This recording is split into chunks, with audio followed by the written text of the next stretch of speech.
La vie privée de Bruno Salomon est bien mystérieuse.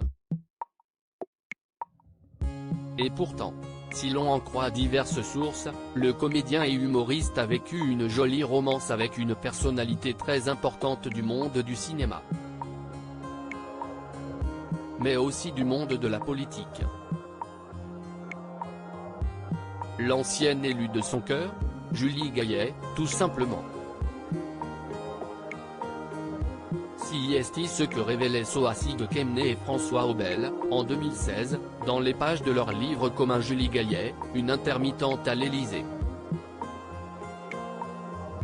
Bruno Salomon et Julie Gaillet se sont rencontrés en 2010 sur le tournage du téléfilm Famille décomposée.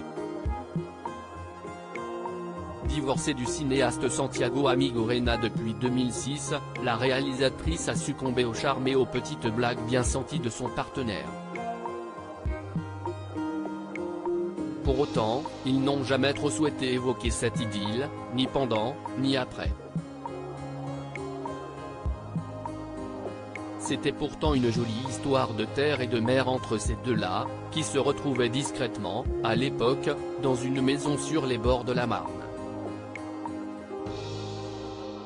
Elle devait s'y rendre en bateau, racontait-on. Le problème, si est qu'elle était tellement dans son histoire qu'elle ne voulait plus bouger.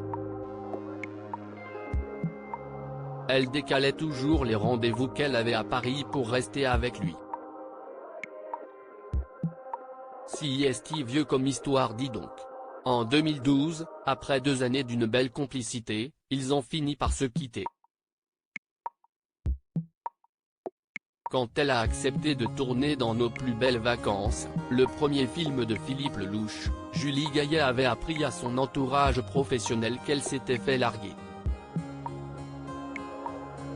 On sait, pourtant, que quand elle a croisé la route de François Hollande, l'actrice n'était pas totalement célibataire, ni lui, d'ailleurs. S'ils vivent aujourd'hui des jours paisibles, on ignore où en est Bruno Salomon, sentimentalement parlant.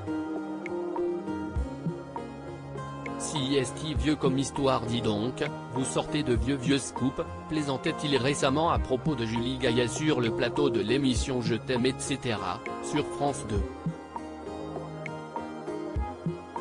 Ça commence à être périmé. Mais je garde toujours un bon souvenir de mes histoires d'amour.